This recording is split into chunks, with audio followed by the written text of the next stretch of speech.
Hey everybody, welcome to today's show. Welcome to Equality and Rights for All. I am your host, Anthony Lorito-Duke, and we have two topics for today's show, in which the first one is the COVID-19 New York update, and the second topic is Bernie Sanders drops out of the presidential race, making Joe Biden the Democratic nominee to go up against Trump in November.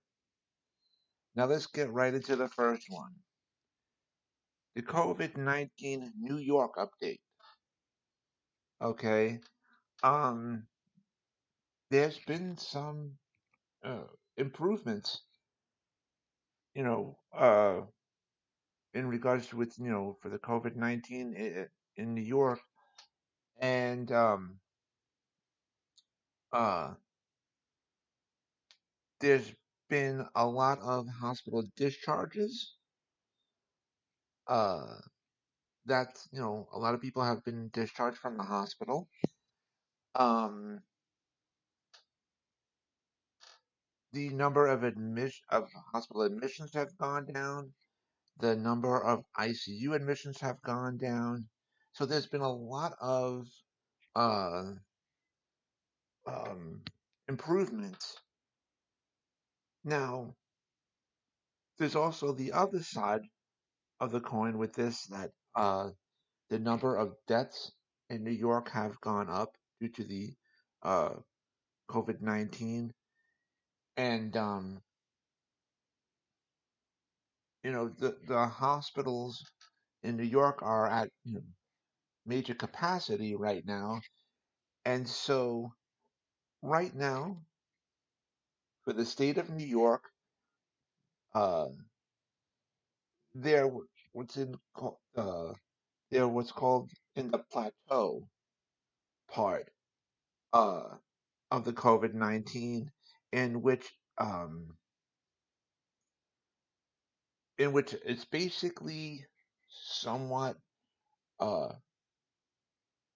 reached its limit in a way, and then right now it's on a steady line pace, and then hopefully within a short period of time. I'm assuming within another week or so, uh, or by the end of April, we're gonna see the numbers decline even more uh, in the other parts that have uh,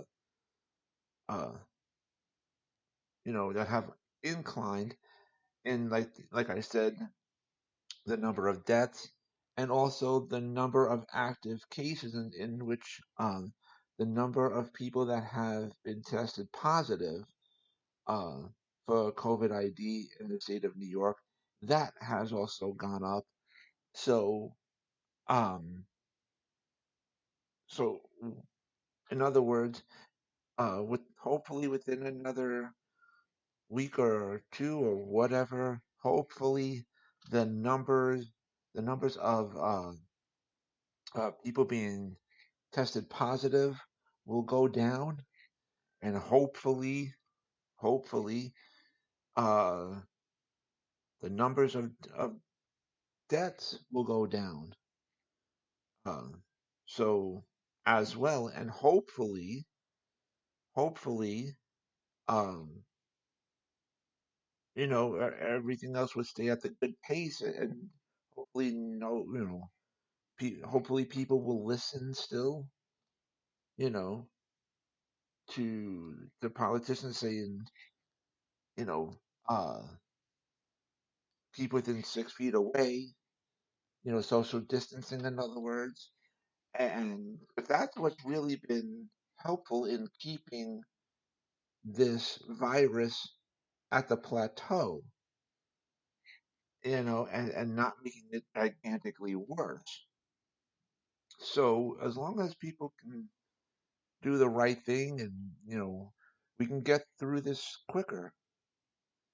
So, um, and that's why, uh, the governor and the mayor of New York um, have both said that they're already starting discussions about with maybe at some point reopening the economy slowly and accurately, in which they would probably be discussing with Washington, meaning the White House, and with the rest of Congress of um, looking to who can be working from home, right?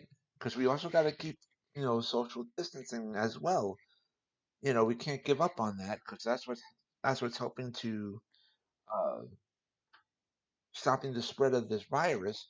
So, anyways, between looking into who could be working from home, and not everybody can be working from home, so they're looking into that as well, in which um, for those that have to be outside working, um, how to help protect them, and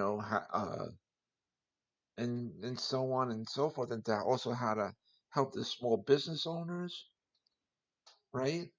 And so there's a lot to still be discussed, and staying in the boundaries of protecting ourselves, especially for health wise. So, um, there is quite a bit of good news, and we still got more work to do. So maybe if the numbers can keep going down, especially soon, maybe they can work things out to where open things up, in small bits, not you know opening up everything and whatever, because we can't go back to doing it like that. We got to do it the smart way, because we don't want another, an uptick, you know, in this uh, COVID-19 problem. So to do it the right way, open things up, small bits here and there, and to help the economy build back up slowly, you know, maybe even with schools by the end of the month, maybe, we could discuss all this and open things up in small bits here and there. But they also got to discuss about, uh, everybody having the masks and the gloves, because everybody's going to have to be wearing them for a while, and that's just how it has to be, and that's it. And with the social distancing, keeping 6 feet away, it just has to be. Now let's get right into the second topic. Bernie Sanders drops out of the presidential race, making Joe Biden a Democratic nominee to go up against Trump in November. And this was a shock to happen, very recently. Nobody expected it to happen so, at this time, but it is what it is, and it happened. And um, now we're gonna see who uh, Biden chooses as his vice president running mate, and he already admitted that it's going to be a woman. We just don't know who. And right now, Joe Biden pretty much has all bases covered except for like one or two bases in which he's really got to uh, draw the attention of the younger generation. Okay, he needs them, and that's big. That's a big important thing, and um, and all the moderate Democrats as well. You know, uh, the in between, meaning the independents, in other words. He needs them as well. So, um, and Bernie said he is going to be supporting Joe Biden. We don't know uh, how that's how that's going to exactly happen, but we'll soon find out. And hopefully at the same time, Joe Biden can mend the Democratic Party. We all got to be working together. No more. Uh, and so being so split within our own party, it's about uniting now. So, and there was a poll done today that if the elections were done today, how would people really be voting in Biden versus Trump? And the majority in many sections will be voting for Biden. And, you know, uh, so far the one section uh, that people would be voting for Trump is in the economy, but um, all the other sections, all of them, all the other ones are in complete favor of Joe Biden.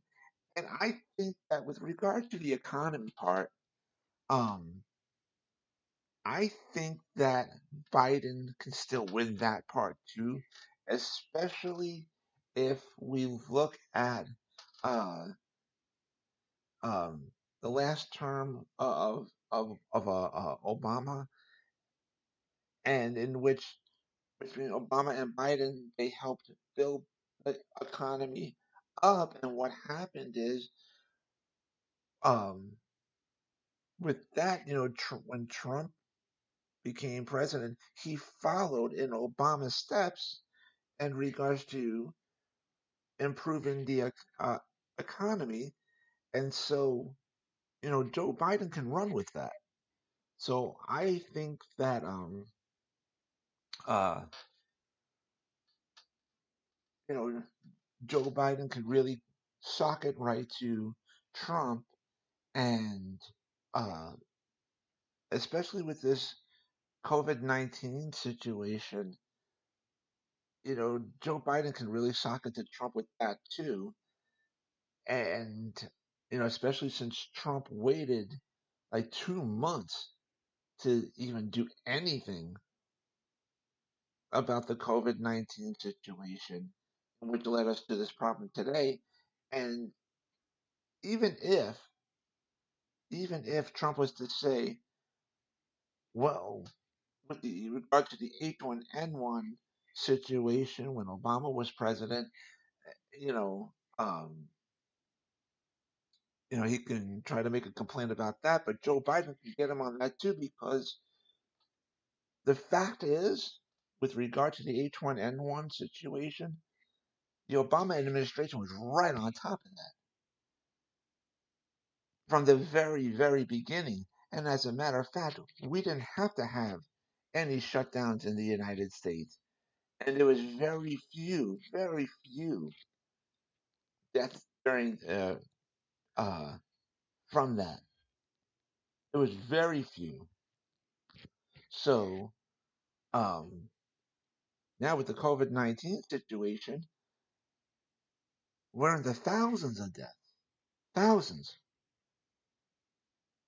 and that's especially because Trump and his administration waited too long. They waited like 2 months, or probably even more, whatever. And in that time period, not only did he wait that long, but Trump turned around and said that the COVID-19 is a hoax. He was downplaying it for so long. And you don't do that. You just don't do that. And that's one of the real reasons why we're in the situation we are today in regard to this COVID-19 situation. And Trump didn't even enact the Defense Protection Act, to really help build up supplies that's definitely needed. So he didn't even enact that still, and you know, um, so Joe Biden could really get Trump on this as well. He can, he really can, and then Joe Biden can get him on many, many, many other topics as well. So you know, we'll just see what happens. Everybody has their own opinions, right? And we just gotta wait and see what happens in November. That's it. Or whenever, you know, Trump and Biden get to debate one another. We'll see how that goes. So that's really that. And I want to remind everybody about my business, my website, which is Advocate Information Highway. And the link to there is awldny.com. That's A like Apple, W like Wind, L like Larry, D like David, and Y like for the state of New York.com. And you can check out all the pages on there. And speaking of which, I just added another page on there in which it's the donations page in which you guys in which people can donate to my business, to my website, and so that way your donations really go to help us achieve our goals and what we're doing, and it really helps us to get done what we need to get done and to really improve. And our business goes to help a lot of people. So your donations, you know, are greatly appreciated, and you can donate whatever you can donate it is greatly appreciated.